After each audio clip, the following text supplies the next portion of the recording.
नमस्कार। आज इस चैनल में आप लोगों का स्वागत है। इस चैनल के माध्यम से हम आप लोगों को बताने के लिए जा रहे हैं कि देखिए मनुष्य सर्वश्रेष्ठ और महान कब बनता है। तो देखिए आज इस संसार में प्रत्येक मनुष्य ये चाहता है कि मैं सर्वश्रेष्ठ और महान बन जाऊं। तो सर्वश्रेष्ठ और महान की परिभाषा क्या है?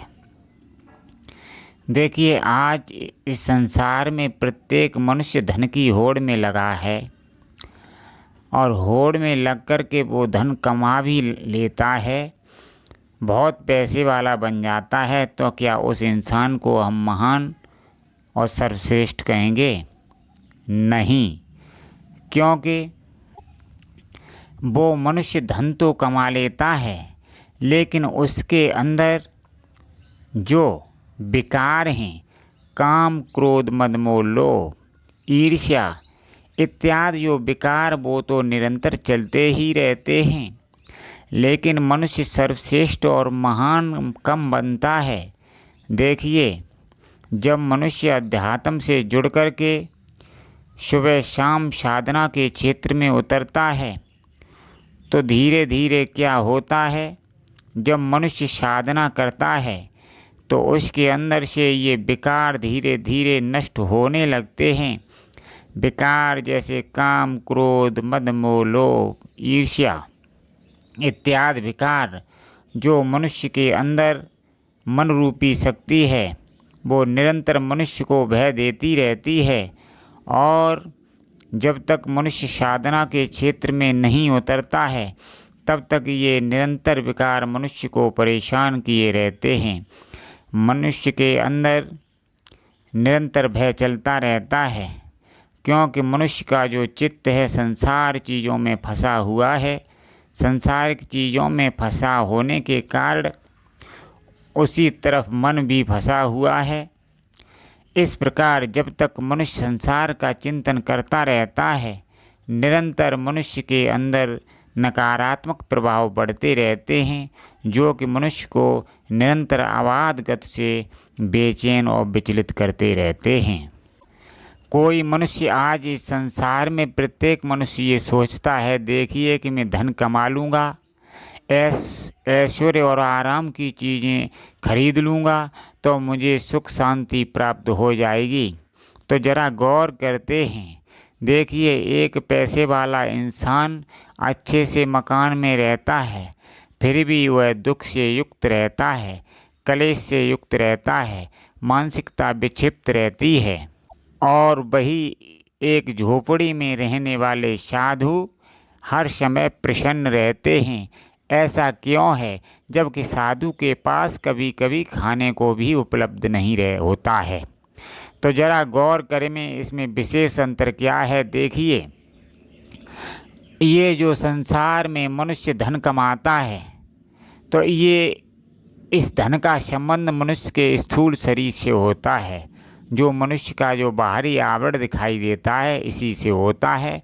जब मनुष्य की मृत्यु होती है, जब जीवात्मा इस शरीर से बाहर निकल जाती है तो ये मृतक हो जाता है, क्योंकि जब इस शरीर में जब तक जीवात्मा का वास रहता है तब तक ये चलायमान रहता है। जैसे ही शरीर के अंदर से जीवात्मा बाहर निकलती है, ये शरीर मृतक हो जाता है। तो मतलब कहने का तात्पर्य है कि सब इस शरीर के अंदर जो जीवात्मा है उसी की वैल्यू है, क्योंकि उसी के रहने पर ये शरीर चलता है, खाता है, पीता है, सोता है। उसी के बाहर निकल जाने पर ये हमेशा हमेशा के लिए नष्ट हो जाता है। तो मतलब कहने का तात्पर्य है, जब मनुष्य इस संसार में धन की होड़ में लगा रहता है, धन कमाता है तो किसके लिए कमाता है? वो स्थूल शरीर के लिए। जो कि इस शरीर के अंदर से जब जीवात्मा बाहर निकलती है तो शरीर मृत हो जाता है और इस शरीर से जो संबंध रखने वाली धन दौलत है वो भी यहीं रह जाती है। और वो जीवात्मा खाली की खाली ही चली जाती है। क्योंकि जब परमात्मा ने इस जीवात्मा को मनुष्य रूप दिया था, उस समय इस जीवात्मा ने आग्रह किया था परमात्मा से कि मैं तुम्हारा भजन करूँगा, लेकिन शरीर के चक्कर में पड़ कर के, शरीर में वास होने के कारण, माया के आवरण के होने के कारण, माया के प्रपंच के कारण ये सब कुछ भूल जाता है और इस संसार के चक्कर में फंस जाता है, जिससे मनुष्य महान दुखों को पाता है। अब एक धन कमाने वाले व्यक्ति को बताइए, वो भले ही अमीर हो गया हो, हम उसे महान कैसे कह सकते हैं, सर्वश्रेष्ठ कैसे कह सकते हैं? क्योंकि इस जीवात्मा के बाहर निकलने पर वो खाक में हो जाता है, तो उस इंसान को हम सर्वश्रेष्ठ और महान नहीं कहेंगे। सर्वश्रेष्ठ और महान कौन इंसान होता है? जो इस संसार में रहते हुए इस शरीर का ख्याल न करके जो जीवात्मा के कल्याण के लिए भक्ति करता है, ध्यान करता है और अध्यात्म रूपी धन कमाता है।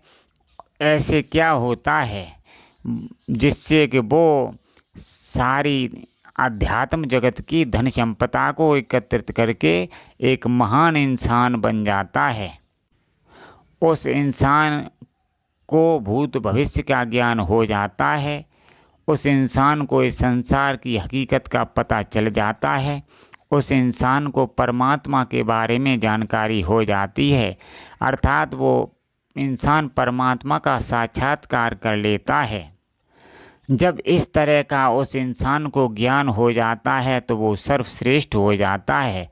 और सर्वश्रेष्ठ हम उसी इंसान को कह सकते हैं जो संसार की समस्त चीज़ों से ऊपर उठ कर के, जो मनुष्य का परम ध्येय है, परम लक्ष्य है, परमात्मा को प्राप्त करना, उनको प्राप्त कर जाता है और मनुष्य हमेशा हमेशा के लिए संसार चक्र से मुक्त हो जाता है। जो मनुष्य अध्यात्म में चलने वाला है, उसे ही जब वो परमात्मा को प्राप्त होता है तब हम उस इंसान को सर्वश्रेष्ठ और महान कहते हैं। आज इंसान जो धन कमा कर के पैसे वाला हुआ, उसे हम सर्वश्रेष्ठ और महान नहीं कह सकते हैं, क्योंकि वो अधकुचला इंसान रहता है, विकारों में फंसा रहता है और उस इंसान का जीवन देखने में भले ही सुंदर लगता हो, देखने में तुम्हें महसूस होता हो कि वो इंसान अपनी ज़िंदगी अच्छे से जी रहा है, लेकिन वास्तव में सत्य तो है, यह है कि संसार में कोई भी जीव अर्थात कोई भी मनुष्य सुख से जीवन व्यतीत नहीं कर पा रहा है। क्योंकि जब तक मनुष्य संसार में अध्यात्म से नहीं जुड़ेगा, ध्यान नहीं करेगा, तब तक उसका जीवन यूँ ही व्यर्थ जाता रहेगा। और ये ध्यान रहे, मनुष्य को ये जीवन दोबारा नहीं मिलेगा। देखिए, जो मनुष्य बिना अध्यात्म के जीवन को जीता है तो वो निश्चित रूप से कलेश युक्त होता है। उसके अंतःकरण में, हृदय में निरंतर विचार चलते रहते हैं, वो विकारों के अधीन रहता है, भय से युक्त रहता है, उसकी मानसिकता विक्षिप्त रहती है और वो हर समय बेचैन रहता है, चाहे वो कुछ भी करे, लेकिन ये सत्य है। इसलिए वो इंसान श्रेष्ठ और महान कभी भी नहीं है। इसलिए महान वो है जो ध्यान करता है और ध्यान करके परमात्मा के मार्ग पर चलता है। इसलिए मैं आप लोगों से यही बात कहना चाहता हूँ, जब तक मनुष्य अध्यात्म से जुड़ कर के सच्ची युक्ति सीख कर के ध्यान नहीं करेगा, अपनी खोज नहीं करेगा, परमात्मा को प्राप्त करने का उपाय नहीं करेगा, तब तक वो कभी भी सुख शांति को प्राप्त नहीं कर सकता है। तब तक वो कभी भी अपनी मानसिकता को एकाग्र नहीं कर सकता है। जब तक वो ध्यान नहीं करेगा, सच्चे सतगुरु से नहीं जुड़ेगा, तब तक उसके जीवन में बदलाव नहीं होगा। वो निरंतर कलेशित रहेगा, भय से युक्त रहेगा और जीवन उसका बुरी तरह से जीवन चलेगा। इसलिए जो मनुष्य वास्तव में अपने जीवन को अच्छे ढंग से गुजारना चाहते हैं, अपने जीवन को अच्छी तरह से चलाना चाहते हैं और सच्चा आनंद और परमात्मा को प्राप्त करना चाहते हैं, तो सच्चे सतगुरु से जुड़ करके सच्ची युक्ति सीखें और अपने जीवन में ध्यान को महत्वपूर्ण स्थान दें, तभी जीवन बदलेगा। धन्यवाद मित्रों।